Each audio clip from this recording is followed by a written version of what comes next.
So we already covered a lot in this module. We learned about components, how to add multiple components, how the Angular 2 application is built up, how we can pass data into components, how we can let components communicate, how data can be output, and so on.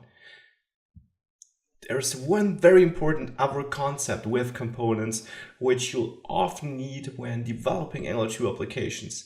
And you already saw bits of it with this on-init thing I was always deleting within the new components. Now it's time to talk about that because it is a very important concept. This on-init thing is related to the component lifecycle. And this lifecycle has several hooks which are called throughout, the life of such a component. Because a component is created by Angular 2 and it reaches several phases during this creation and also after the creation or during its lifetime or when it's terminated. And these hooks allow us to, come into them and add some code, execute some code whenever a certain lifecycle phase is reached and is executed. So let's have a look at these phases. The first important phase is the ng-on-changes phase. This is executed before the next one, you'll see in a second. And whenever a data-bound property value changes. Now, what do I mean with that? Well, basically, it's important during Angular 2's change detection when Angular 2 has a look at your properties to see if something changed, which of course is important for it to update the UI, to re-render the DOM. Because all that live updating you saw, for example, with two-way data binding, of course happens because Angular 2 re-renders the HTML code. Otherwise that wouldn't happen. It's static text in the background in theory, right? So this change detection is responsible for this updating, and during each change detection lifecycle where changes were detected, so if Angular 2 recognizes, this property changed, this lifecycle hook here is reached, and we can use the ng-on-changes method to hook into that and do something upon each change, right? So this is the first important hook. Next one is ng-on-init, which is called when the component is initialized. And while it might sound strange that the initialization happens after looking for changes, keep in mind that the ng-on-changes hook is executed multiple times, whereas ng-on-init is only executed once upon initialization. ng-on-changes is called whenever changes appear. And ng-on-init, however, is a very important lifecycle hook because it is executed after all the properties have been initialized, which means we can use them. The component is now initialized. We may now use our properties to reach out to the web and fetch data or whatever we want to do. So basically, like in the constructor of a class, we can use ng-on-init to set it up to do some initialization work. The next hook is ng-doCheck, and this is called during every Angular 2 change detection cycle. Now you might wonder, the first hook is already called upon each change. Yes, but the first hook is called upon each change. The third hook, ng-doCheck, is called upon each change detection cycle. So even if no change appeared or happened, this is still called. If you want to learn more about change detection, by the way, make sure to have a look at the advanced module at the end of the course, where I will guide to some resources or share some knowledge on these more advanced topics. So this is the third hook I wanted to talk about. The next one is ng after content init. This one is executed whenever content which may be inserted with the ng content directive was inserted. So after this content is initialized, not the component itself, but the content passed into this component. Of course, if you're not having an ng content, if you're not supporting this, this is an irrelevant hook for you. ng after content checked is related to ng content and just means this hook here is executed whenever we check this inserted content on changes. So the change detection for the content in ng content, for the inserted content. ng after view init is finally called once not only the content passed in from outside, but also all the views, so the template HTML elements and so on, have been initialized. And finally, ng after view checked is the same as after content checked, but this time not for the external passed in content, but the native template content or template HTML elements we're using for this component. Finally, the last cog we reach is ng on destroy, which of course is called right before a directive or component is destroyed. So with that, that's the theory. Probably a bit better to see it in action. To demonstrate the lifecycle, I'm in my project and I navigated up into the app folder because I want to create a new component with the generate command. I will call it lifecycle. This will be flat, but now inside the app folder, not inside the data binding folder. It should have inline templates and inline styles. So let's create that.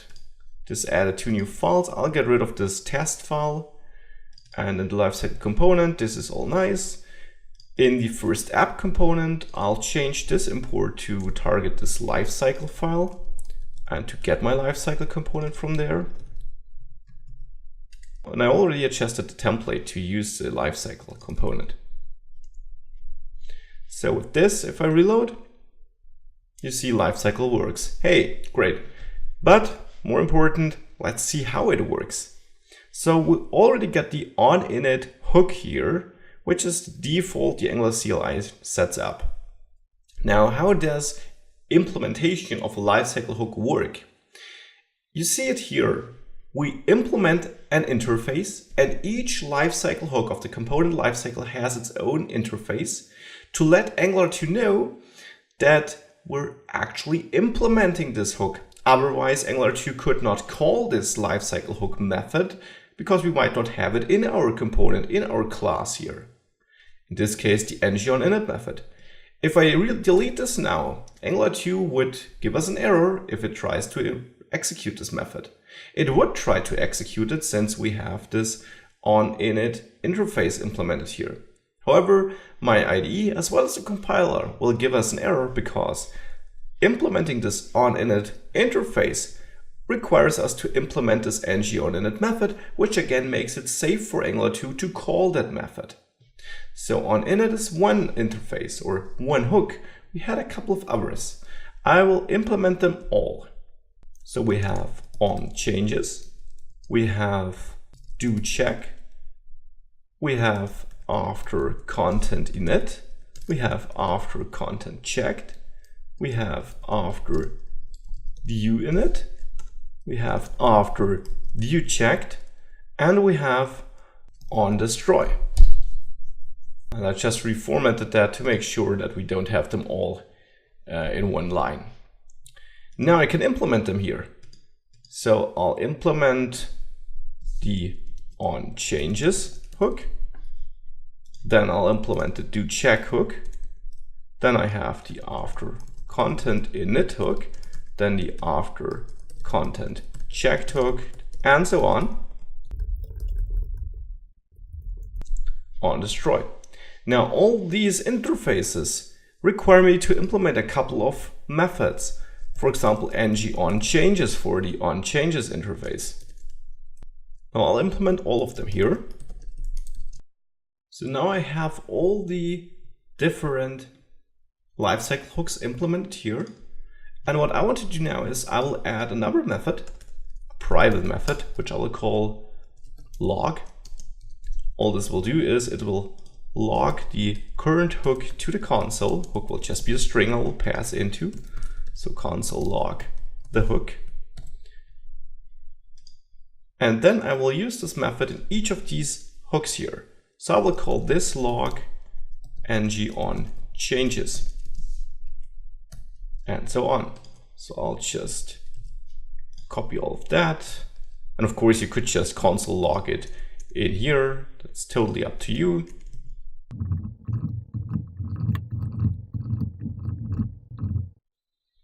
So with this, if I now reload this page, I increase the size of my console, reload again. So here we're starting a new page loading. You will see that we have on init, do check, content init, content checked, view init, view checked. Then we got another do check here. So like at the beginning. And we have content checked, view init checked, another do check, and so on. So why do we have that many do checks here? Just because we're in development mode. If I were to put this in production mode, you would see less change detection cycles here. But the most important thing is that you see that this works the way we would expect it to work, that we call these hooks in the right order and that we reach all of them.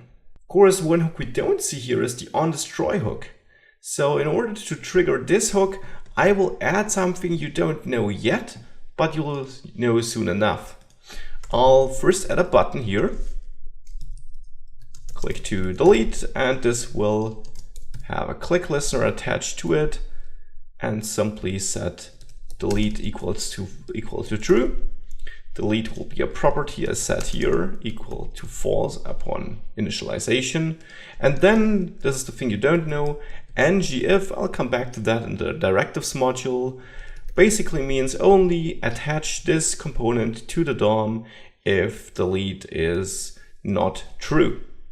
So if I do this and reload everything, you should see it's there, you see the whole lifecycle, and if I click delete, you see ng onDestroy because now it was removed.